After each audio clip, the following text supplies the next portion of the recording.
बिस्मिल्लाहिर्रहमानिर्रहीम, अस्सलाम वालेकुम नाज़रीन। तीन रुकनी रिपोर्टर्स बेंच एक बार फिर आपके सामने हाजिर है। नाज़रीन, खबरें बहुत सारी हैं अदालती महाज से। आज भी सुबह भी आपको बताया था कि मौसम इस पर बड़े मज़े का है। अभी भी मींह बरस रहा है, मीन्स के बारिश हो रही है और रोज़ा माशाल्लाह बड़ा ठंडा गुजर रहा है।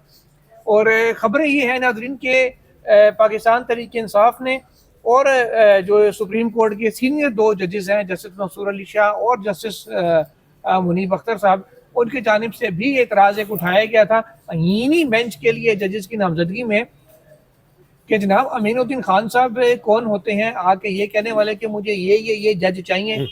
तो वो सिर्फ ये कह सकते हैं कि मुझे जजेस चाहिए और बाकी फिर कमीशन का काम है नामजदगी करना।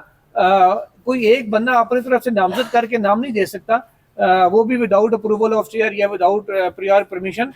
तो ये एतराज़ किया गया था। अब उसके ऊपर एक कमेटी तश्कील दी गई है जो जजेस की नामजदगियों का जो मामला था उसको देखेगी। वैसे इसके ऊपर भी आते हैं बहुत सी और खबरें में डिस्कस करते हैं। पहले इधर से ही आगाज़ करते हैं। सुहेल साहब, ये जजेस तो नॉमिनेट हो गए, अब कमेटी लकीर पीटने के अलावा क्या कर सकती है? ये आपने दुरुस्त अल्फाज चुने हैं, लकीर पीटना। ये लकीर पीटी जा रही है। उसने जब अगर आप चीफ जस्टिस साहब भी, अगर चीफ जस्टिस साहब चेयर है ना, उनके सामने जब ये ऑप्शन आया था और एक साइड से ऑब्जेक्शन आया था कि जस्टिस अमीनुद्दीन खान अपने बेंच में फला 5 जज नए चाहते हैं, और कुछ लोगों ने एतराज कर दिया कि नहीं जी, देखें पहले तरीकाकार तय कर लें कि कैसे नामजदगियां हुआ करेंगी। ऐसा तो नहीं कि वो आगे नाम दे और उन्हीं को आप करें। तो आपको वहां रुकना चाहिए था, आपको पहले रूल्स बनाने चाहिए थे। आपने उनको जजेस दे दिए, अपॉइंट कर दिए। अब आप कह रहे हैं कि जनाब नहीं, आप आगे चलाएं। हाँ। ठीक है, तो ये लकीर पीटने के अलावा कुछ नहीं है। सॉरी वो यार, ये जस्टिस मंसूर शाह की जस्टिस मरियम की ये आज से भी ठीक हो गया। रमजान में चले लोगों को थोड़ा सा ये है कि वो रमजान में बोलना मुश्किल होता है, बस ये है कि अपने दुरुस्त बात की, दुरुस्त अल्फाज इस्तेमाल किए कि लकीर पीटने के सिवा कुछ भी नहीं। उस दिन वैसे गोयल साहब यहाँ बाहर खड़े होकर यहाँ पर हमें बता रहे थे जनाब, उधर नहीं, वहाँ खड़े थे, हाँ वहीं खड़े थे। वो बता रहे थे जी देखिए हमने कहा है नहीं, मैं वैसे गोयल की बात, वैसे गोयल साहब की बात दुरुस्त थी यार, इसमें कोई दो राय नहीं है कि उनकी बात जो थी वो दुरुस्त थी कि जस्टिस अमीनुद्दीन कहे जी कि ये जज मुझे चाहिए, ये ना कहे ये जज चाहिए, बल्कि ये कहें कि मुझे 3, 4, 5 जज चाहिए। फिर वो कमीशन फैसला करे यार कि हमने कौन कौन से जज देने हैं। वैसे वो जो करते हैं ना, अमीनुद्दीन खान साहब ये क्यों कह सकते हैं या क्यों कहें कि मुझे इतने जज चाहिए? वो कमीशन को एक तजवीज दे सकते हैं कि अगर हम जजेस की तादाद बढ़ा के आईनी बेंचेस 2 कर दें, तो फिर ये कि सिर्फ हम तो मिलिट्री कोर्ट सुने, बाकी कैसे कमीशन करेगा। वो इस किस्म की तजवीज दे सकते हैं। मुझे जज चाहिए, वो उन्होंने अदालत जाकर कचहरी लगानी है कहीं, यही बात तो की ना, कमीशन करेगा। फिर एक और बात ना, चलें जी, खबर देना पहले लोगों को कि आज उस मामले पर कमेटी बन गई है। जस्टिस जमाल मंदोखेल इसकी सरबराही कर रहे हैं। ठीक है, उसमें बैरिस्टर अली जफर पीटीआई की साइड से हो जाएंगे, फारूक असराय गवर्नमेंट साइड की नुमाइंदगी करेंगे, अटॉर्नी जनरल भी उसके मेंबर हैं। ठीक है, अब इसमें है क्या, स्पीकर का कोई नुमाइंदा तो ठीक है जी, उसमें ये नाम जो है ना वो फॉर्मली हम जो है ना उस पर पढ़ देते हैं लोगों के लिए, ताकि कोई झोल रह ना जाए। ठीक है, उसमें जस्टिस जमाल खान मंदोखेल और mister Usman Mansoor Usman Awan attorney general, ठीक है, सेनेटर सैयद अली जफर, मिस्टर एहसन बोन, ठीक है, 5 हो गए ना जी। तो मिस्टर नियाज मोहम्मद खान, ये तो चले सेक्रेटरी, इंटरिम सेक्रेटरी जैसे, ठीक है, एहसन बोन साहब को डाल देंगे वो बेंच, तो फिर भी चाहे तो गवर्नमेंट ही नामजद करेगी ना। 1 मिनट रुक जाए ना। अच्छा जी, रूल्स बन जाए फिर क्या होगा? वहां पे आपने मेजोरिटी से फैसले करने हैं। पहले इन्होंने रूल्स बनाए, इसी कमेटी ने इतनी मेहनत करके कि जी नया जज लगने के लिए ये तगड़ा पैमाना होगा, उसमें जो पूरा नहीं उतरेगा वो जज ही नहीं लगेगा। फिर चिल्ला ले तुसी पैमाने वाले लाइन, ठीक है, वहां तो अक्सरियत है जिसके पास है वो लगाते हैं। लिहाजा सबसे पहले आपको ये 26वीं तरमीम के तहत देखना था कि आपका इदारा आजाद रह भी गया है या नहीं। रूल्स आपने बना के अलमारी में रख लिए हैं, उस पर अमल करके दिखाएं, मुझे मेरा चैलेंज है। सर वो कह रहे हैं आजाद डिजिटल तो है ना, आजाद डिजिटल का यार रूल्स पहले जस्टिस मंसूर शाह बिल्कुल वो एंड पर पहुंच गए थे, बस वो खत्म, मामला खत्म हो गया था, बना लिए थे उन्होंने। फिर पता चला जी कि वो कोई तरमीम आ रही है जी, उसके मुताबिक काम करेंगे। खजूर दे दे मेरे घर। फिर पता चला कि बस तरमीम आ रही है जी, वो रूल्स आप पंजाबी में भी नहीं बात कर रहे, फिर आप क्यों स्लिप हो रहे हैं? 4 मिनट 52 सेकंड। हाँ चले ठीक है।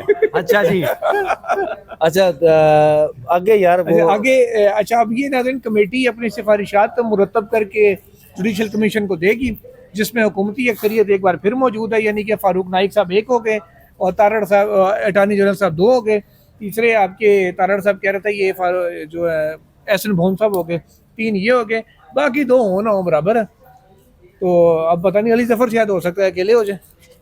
तो आप 1 मिनट कंटिन्यू करें, मैं ज्वाइन करता हूँ दोबारा। अच्छा चलें, वो मतलब रहे तो फैसला तो फिर वो उसी तरीके से हो जाना ना। हाँ जी बिल्कुल, ऐसे आगे चलते हैं खबर सुहेल उसकी साहब, तरफ। सुहेल साहब आपके पास मेरा भी माइक लगा हुआ है, ध्यान से। ये इधर करो। हाँ। अच्छा चलें आगे। अच्छा तो तो ये फिर आगे खबर है जी, ये जो मैं बात कर रहा था कि खान साहब के हवाले से वो एक पता है मिनट में ब्रेक आपको? लगाएं, ब्रेक लगाएं, ब्रेक लगाएं। अच्छा जुल्करनैन साहब, आज इस्लामाबाद हाई कोर्ट में इमरान खान साहब की जो तौहीन अदालत वाली दरख्वास्त है वो भी लगी हुई थी। राजा इनाम अमीन मनाज साहब के सामने, जस्टिस उनके सामने, और वो उसमें नोटिस उन्होंने कहा कि मुनासिब आर्डर जारी करूंगा। और थर्सडे को जो वो उनसे मिलते होते थे, इमरान खान साहब से मुलाकात करते होते थे वकला, उसके और पार्टी की लीडरशिप, 4 नवंबर को फैसला दिया था, लेकिन अभी तक वो उसको उस हवाले से उस पर अमल दरामद नहीं हो रहा है। नहीं राय साहब, एक तो उनके जो कान का पिम्स के डॉक्टर के चेक करने के लिए 4 नवंबर को इस्लामाबाद हाई कोर्ट ने हुक्म दिया था कि उनके जो जाती मालिज है उन्हें उनसे मिलाया जाए, वो उनका मेडिकल करे, उनको चेकअप करे, लेकिन नहीं मिलने दिया जा रहा। इसके पीछे क्या है यार? इस्लामाबाद हाई कोर्ट के अहकाम पर अमल दरामद क्यों नहीं होता, मैं ये पूछ रहा हूँ। इस पे देखें, सुपरिटेंडेंट अडियाला को बुलाया हुआ है कंटिन्यू रखें, कंटिन्यू जस्टिस सरदार सरफराज डोगर ने। हाँ इस्लामाबाद हाई कोर्ट में तलब किया हुआ है और कल तलब किया हुआ है। कल अब पेश होंगे सुपरिटेंडेंट अडियाला और वो पेश होकर बताएंगे। कल अच्छा। कल सुपरिटेंडेंट अडियाला ने आना है जस्टिस सरदार सरफराज डोगर की अदालत में, और उसमें बेसिकली तो मुलाकातें ना कराने की हद तक था। मुलाकातें अब चूंकि हो चुकी हैं, बुशरा बीबी की मुलाकात ना कराने की हद तक था। वो दरखास्त तो गैर मुस्तरद हो जाएगी, लेकिन साथ टेकअप मामला हो सकता है आज, क्योंकि एक फैसला जो महफूज, जिसका आप वाला दे रहे हैं, जस्टिस इनाम अमीन मिनास ने जो फैसला महफूज किया है, वो ये इस हद तक था कि अडियाला जेल हुकाम के साथ तय पाया था मार्च 2024 में कि ट्यूसडे को मिला करेंगे उनसे फैमिली और वकला, और थर्सडे को मिला करेंगे दोस्त में पार्टी रहनुमा। तो पार्टी लीडरशिप से अब नहीं मिलने दिया जा रहा।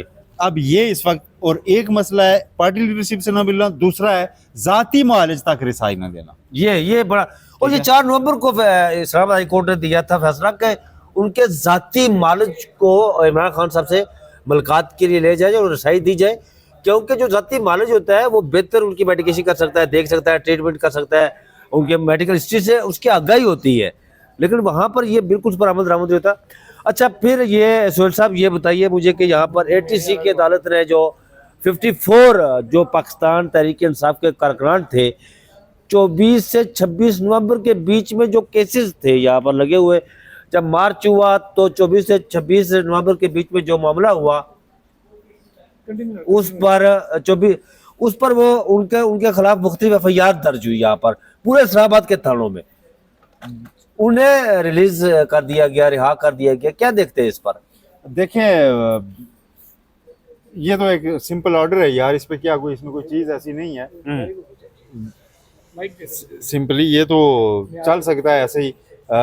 जुल्करनैन साहब की टेक्निकल इश्यूज हैं, जुल्करनैन साहब को मैं अपने माइक ऑफर कर सकता हूँ और वो बैग से लेंगे आप, ठीक है? तो जुल्करनैन साहब हमें दोबारा ज्वाइन कर लेंगे। राय साहब, ये जमानतें जो है ना, ये तो दी जाएंगी। जमानतों की हद तक जो मामला है, जमानतें राइट भी होता है और उसमें वो राइट क्रिएट हो जाता है आपका, ज़्यादा देर आपको अंदर नहीं रखा जा सकता। आज देखें, वो रेंजर एहलकारों को टक्कर मारने के केस में जो और वो उनकी वो शहादत भी हुई थी, उसमें जो एक मुलजिम था उसको भी जमानत हो गई, उसका तहरीरी ऑर्डर भी आ गया है, और उसमें वाज़े तौर पर ये लिखा हुआ है कि आप किसी को महज सजा देने के लिए अंदर नहीं रख सकते। तो इसमें जमानत हो जाना, नहीं, उसमें जैसे आपने ये भी लिखा ना नहीं देखेंगे कि ये जो हम नाम जमानत दे रहे हैं, इसका असर FIR में इमरान खान, बुशरा बेगम और दीगर जो लोग नामजद हैं उस पर इसका इम्पैक्ट नहीं पड़ेगा। इसको किस तरह नजर से देखते हैं आप यार? देखें, ये असूल भी यही है ना हाँ कि एक चीज का दूसरे के ऊपर असर नहीं पड़ा करता, ठीक है। तो असर तो पड़ना वो एक वैसे भी है कि कोई एक्यूज जो है ना उसके किसी भी काम का असर दूसरे पर पड़ना होता ही नहीं है। ये तो एक तयशुदा असूल है कि एक को अगर आप जमानत दे देते हैं तो उसका ये मतलब नहीं होता कि दूसरा आगे उसमें कहे कि जी मेरा भी इसमें कोई राइट क्रिएट हो गया है और अब मैं भी इसमें दूं, या फिर एक बंदे के मेरिट्स जो है दूसरे को टच नहीं करते। को एक्यूज को अलग अलग देखना होता है, उनका अलग अलग पैमाना होता है, उसी के ऊपर उनको परखा जाता है। हर एक का रोल जो है गिवन होता है। उसमें मुमकिन है एक बरी हो जाए आदमी फैसले में, बाकियों को सजा हो जाए, या बाकी सब को सजा हो जाए, एक बरी हो जाए, इसलिए इनको तो अलग अलग ही लेकर चलना पड़ता है। तो ये तो कोई इतनी ज्यादा नॉट अ बिग डील।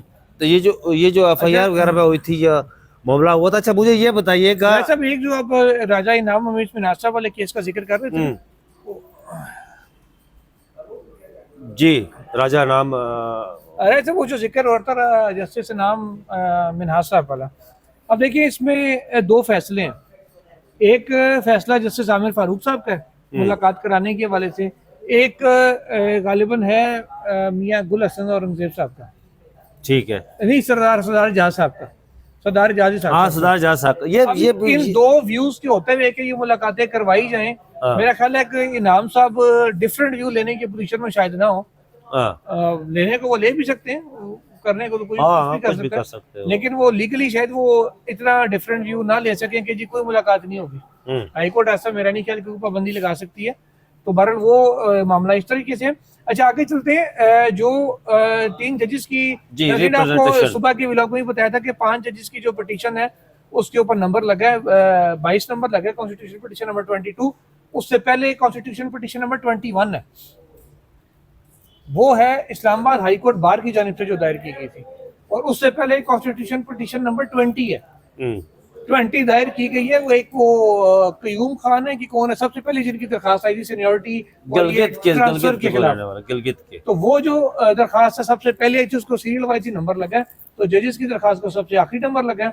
और इसके अलावा नाज़रीन एक चीज है जो हर जुमे को होता था कि अभी तक के जो चीज है उसके मुताबिक आपको बता रहा हूँ, हर जुमे को नाज़रीन आईनी बेंच 5 रुकनी हो जाता था, 2 जजेस वो दूसरे बेंचेस में दे देते थे अपने, 5 बैठते थे और रूटीन के केस सुनते थे। आज अभी इस वक्त जब हमारी आपसे बात हो रही है, वीडियो रिकॉर्ड कर रहे हैं, इस वक्त तक की पोजीशन ये है कि वो 7 के 7 रुकनी जज ही इस दफा जुमे को भी बैठेंगे। तो कभी इम्कान है कि जुमे को 11:30 बजे तक या 12 बजे तक, क्योंकि वक्फा तो जुमे को वैसे नॉर्मली भी नहीं होता था, तो वैसे भी रमजान है, तो 12 बजे तक शायद जुमे वाले दिन फौजी अदालतों का केस ही चले, जो नॉर्मली चलता नहीं होता था।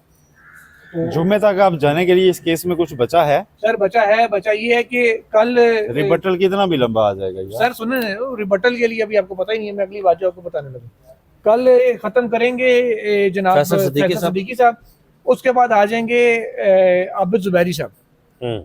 जुबैरी साहब भी एक का दिन तो गालिबन ले ही जाएंगे, या कम से कम कल का दिन ले जाएंगे।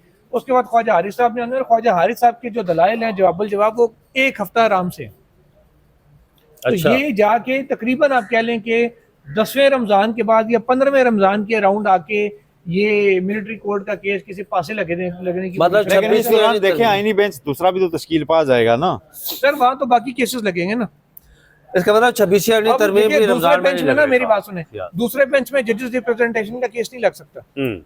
जस्टिस आमिर फारूक साहब नहीं सुन सकते, वो नहीं सुन सकते ना, ठीक है, लेकिन आप जस्टिस आयशा मलिक को बिठा के तो चला सकते हैं ना। सरबराही देना क्या मसला है? लेकिन ये बात देंगे नहीं ना सरबराही जी, सरबराही तो हट के नहीं बिठा देते। 26 आईनी तरमीम जिन्होंने लाई है वो सरबराही देंगे। अच्छा तो सरबराह का एक वोट ही होता है ना यार। अच्छा जुल्करनैन साहब चाहे कि मैं डे टू डे प्रोसीड कर रहा हूं, बाकी सारे लिख के कहेंगे नहीं करना। जुल्करनैन साहब ये CTD वाला जो मामला है जस्टिस मोहम्मद कियानी साहब वाला, हाँ ये आया ऑर्डर एक शहरी की तरफ से, सुहेल साहब थोड़ा डिटेल इसकी शेयर करें जी। ये एक कोई शहरी थे जी, मोहम्मद अली नाम, मोहम्मद अली उनकी शिकायत थी, और शेरफजल मरवत इसमें दरखास्त गुजार के वकील हैं। अच्छा कि जी पुलिस ने आपसे बेजा में रखा गैर कानूनी तौर पर। उस पर जस्टिस मोहसिन अख्तर कियानी ने कहा जी कि SP CTD, SHO सेक्रेटेरिएट और तमाम मुतलका एहलकार व अफसरान उन पर FIR काटें और 11 मार्च को रिपोर्ट पेश करें, क्योंकि एक शिकायत है और उसकी तफ्तीश तो FIR कट गई होगी। जैसे हम लोगों की आप पहले FIR काटते हैं फिर तफ्तीश करते हैं, तो FIR कटना कौन सा जुर्म है? FIR आप काटें, अगर उन्होंने कुछ नहीं किया होगा तो वो बरी हो जाएंगे जी, ठीक है। करने का भी कहा। हाँ, तो उन्होंने कहा जी इनके खिलाफ जो जो मतलब ज़ाहिर FIR काट के तो आपने अरेस्ट करने के लिए जो भी फिर अरेस्ट करना है या जैसे भी आपने तफ्तीश करनी है उसके तहत ही होगी ना।